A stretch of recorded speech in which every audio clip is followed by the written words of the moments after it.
So it took us 4 days to get to the Kosatka, and this isn't... I only played this game when I record these videos.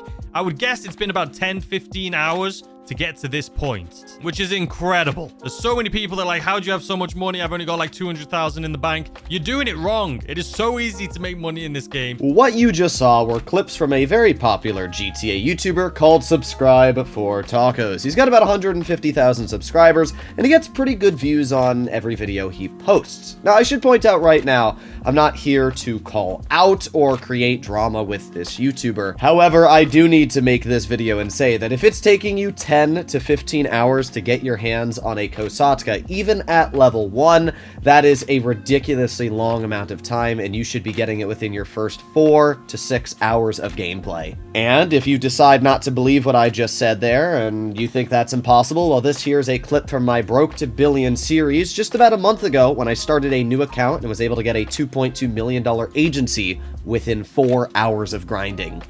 It took me, let's see how long it actually took me. We can go over to stats, and it took me a total of 4 hours and 3 minutes to get my hands on $2 million to get an agency. And I'd actually argue it's more like 3 hours and 30 minutes, judging that I probably spent a good 30 to 40 minutes of that time being AFK while I was eating food and looking at my phone. Grinding money in Grand Theft Auto Online is not hard. Grinding efficiently and knowing the best methods to unlocking things as fast as possible is hard, and you need to pay attention to the many different ways of grinding money. This is why a lot of the time on this channel I'm focusing on money grinded oriented things, and I specifically say stay away from the hangar business, stay away from the motorcycle club business. There's people that will still argue this, I guarantee, in the comment section today. But at the end of the day, the numbers do prove themselves to be efficient. So, in today's video, I will be explaining how you can easily earn $2.2 million to get your hands on either an agency or Kosatka, depending on your liking,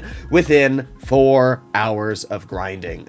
To start off, it is very easy. You're going to want to make your way to each treasure hunt that is scattered around the map. The most profitable of these treasure hunts include the Navy Revolver, Double Action Revolver, and Stone Hatchet. Just getting these 3 weapons alone and completing their challenges that come along with them is going to net you around $750,000 to $800,000, whether you choose to bring mods captors back or just kill them where you are. Completing all 3 of these should really only take you around 40 minutes to an hour at max.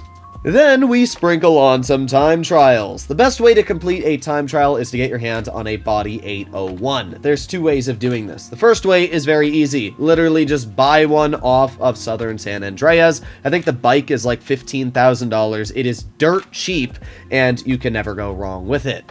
The other option you can do is steal one driving around Los Santos. However, that is a bit more of a painful option because you actually got to see one. But either way, if you get your hands on a Body 801, completing time trials is easy as cake.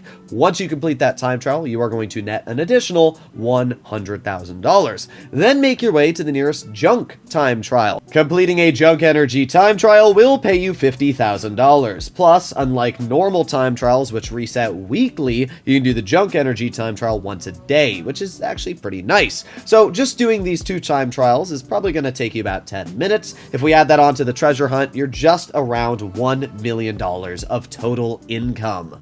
Now that you have $1 million, you're going to spend 200,000 of it on a motorcycle clubhouse. You can see the one I'm currently sitting at is the Great Chaparral Clubhouse. This is by far the cheapest, only coming in at around $200,000. The reason you want to own a motorcycle clubhouse is for 2 reasons. First of all, if you do end up getting a Body 801 for completing your time trial, you can store it inside of your motorcycle clubhouse, not taking up any of your precious garage slots. But the other reason you want to own this clubhouse is because of the job board in the back. You can see that we have a couple jobs. We have 3, in fact. We have guns for hire, life and death bikes, and cracked. Now, the one that we are looking at today is life and death bikes. People that watch the channel quite a bit already know where I'm going with this. Life and death bikes is still the most profitable way as a new player to make a lot of money. And you can see I still have my original body 801 that I had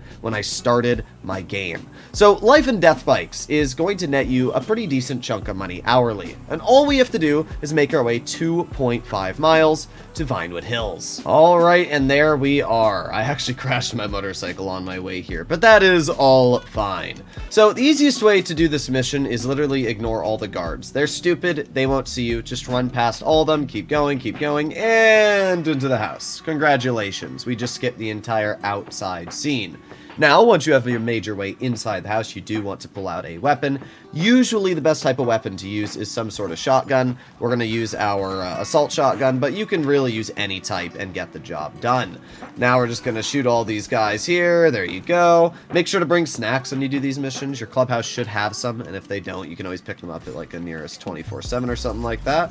There you go, kill you. Now you just got to test each one of these doors. It's a little annoying to do this part, I'm not gonna lie. And there we go, we got the elevator door opened. Now you definitely want to make sure you have some sort of heavy duty weapon out. Obviously, if you're a low level, you're not going to have access to a minigun or anything like that. So again, I would just recommend to use a shotgun and just blast these guys. You can actually blow up the motorcycles in the background, or you can just blast the guy again. Now all you have to do is bring the death bike over to the meeting point where you're going to kill a bunch of people. It's pretty dang easy to do, to be completely real. They want you to use the machine gun on the bike, which you can do quite easily. You're just going to blast all the people. You got to blow up all the cars as well, but there you go, blow that up. Make sure to hit the explosive barrels, it'll make it a lot easier. And after getting rid of everything, all you need to do is leave the area. And that's it, we're done. So completing these missions are pretty easy, and honestly, I didn't even really do it that efficient. I think it's taken me about 6 minutes in total, so let's just get out of here. There you go, $28,000. After completing this mission, all you need to do is make your way into the Preferences tab and set your spawn location to whatever clubhouse you own. Then you're going to go on to Online, you're going to find a new session and invite only. It doesn't matter where you are on the map, doing this is going to fast travel you right back inside of your clubhouse. And let's say you get unlucky. Life and Death Bikes isn't on the job board. Well, don't worry. You can literally just rinse and repeat. Go into a new session over and over until that job pops up on the board. And doing that is going to save you a lot of time and grinding effort. So if we make our way back over to the job board, let's see if Life and Death Bikes is there. And no, it's not. So all you have to do is go to Online, find new session, rinse and repeat until it pops up.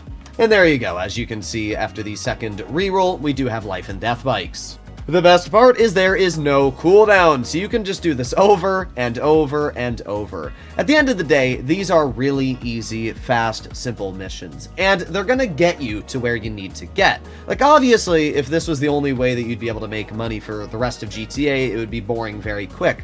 But you only have to grind this for like 2 to 3 hours, and you'll easily have your hands on a Kosatka or the Agency, depending on what you personally like.